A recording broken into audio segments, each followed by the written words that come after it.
És annak is nagyon örülök, hogy amikor megszületett az a gondolat, hogy találkozzunk a testkövettel, és ha nem is mindnyájan vagyunk együtt, de hogy legalább ennyien összejöttünk. Mert hogy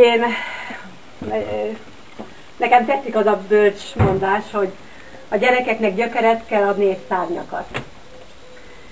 És akkor a gyökerek, hát a gyökereink tulajdonképpen mindnyájan azért van közünk egymáshoz, mert közösek a gyökereink.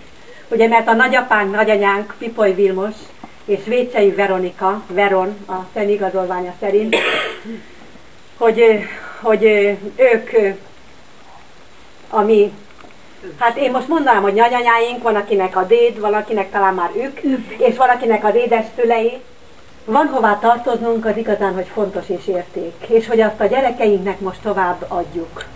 A mi gyökereinket, ugye, hogy hárman voltunk, mikor ez az ötlet megszületett, és akkor én azt mondtam, hogy hát akkor legyen itt, mert Göncsuszkához mindannyian kötődünk. Ki már csak hallott róla, és még lehet, hogy nem is volt itt soha. Van, aki többet, de már senki nincs állandó lakos közülünk Göncsuszkai. És azt, hogy most itt lehetünk így együtt ezen a helyen, itt most, ez igen sokaknak tartozunk, hálával és köszönettel. Így igaz. És hát érezzük magunkat.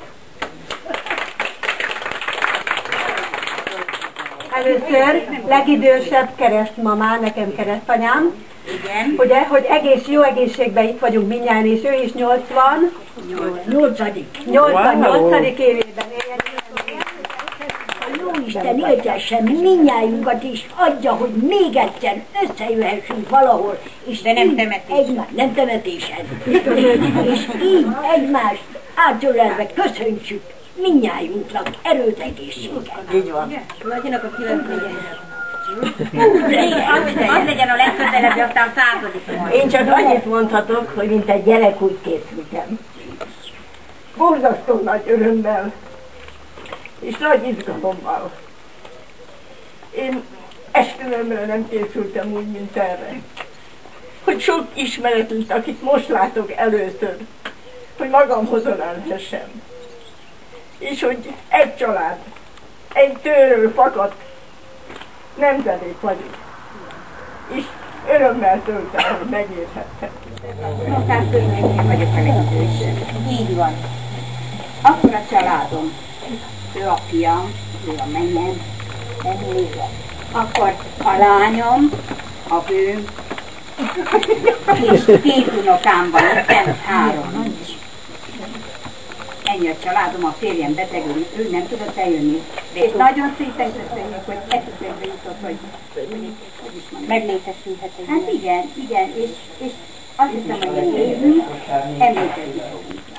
Férjemet nem tudtam elhozni, mert Faragszéknál nincs szabadnak, de ellene a nagylányom a családjával,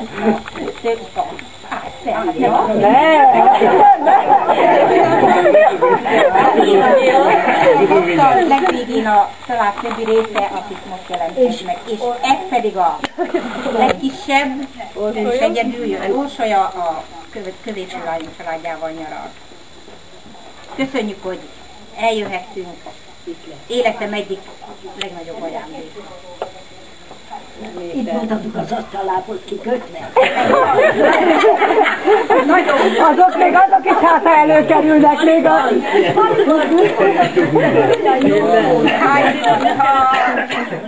Ismer, azt hiszem talán a lehető legjobban, mint hogy a lányom még bent vannak, a másik kettő nincs itt. Hát sajnáljuk. Hát talán, ha lesz, akkor legközelebb. Majd igen. De itt van a legfiatalabb. A legfiatalabb, ő feltétlenül, igen. Köszönöm, hogy fáradoztatok ezen a szerény ünnepen. Hát a családból, már mi öten vagyunk testvérek, hál' Istennek mind öten élünk. Én vagyok a legnagyobb, egyedül jöttem, feleségemnek dolgokat, a kisebbik lányom az otthon van, az nagyobbik meg, el van foglalva 2 csemetéjével. De én úgy döntöttem, hogy el is. Nagyon vagyok. És még egyszer köszönöm, hogy lehetőség nyílt ez ilyenre. Köszönöm. Pistikénk ott ugyanabban a családban tartozik, utam ellen.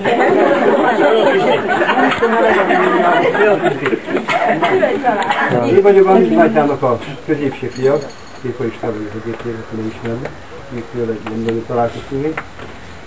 Van még egy nagyszülség, otthon van édesanyám, hát és sajnos nem tudok eljönni. Én őtenem vagyok. Nem mondom, hogy hál' Istennek, de lehet, hogy hál' Istennek. Ennyi. Kapika Ilona, az Andrézsák legkisebbik gyereke. Igen, egyetlen lánya, igen. Nekem itt van a férjem, a János, és a kisebbik lányom az Emi. És nagyon örülünk, hogy eljöhettünk, vártuk is. Mert ugye van, akivel találkozunk, de én is sok mindenkit nem ismerek. És nekem ez nagyon szégyen volt, mikor ugye temetéskor is, ezeket jó, hogy meg nem ismertem, mert hát ugye én fiatal vagyok, nem találkoztunk, igen. Ő megismerte engem, és nekem az olyan kellemetlen volt, hogy hát nem ismerem meg. Unoka a testvérem, és nem ismerem.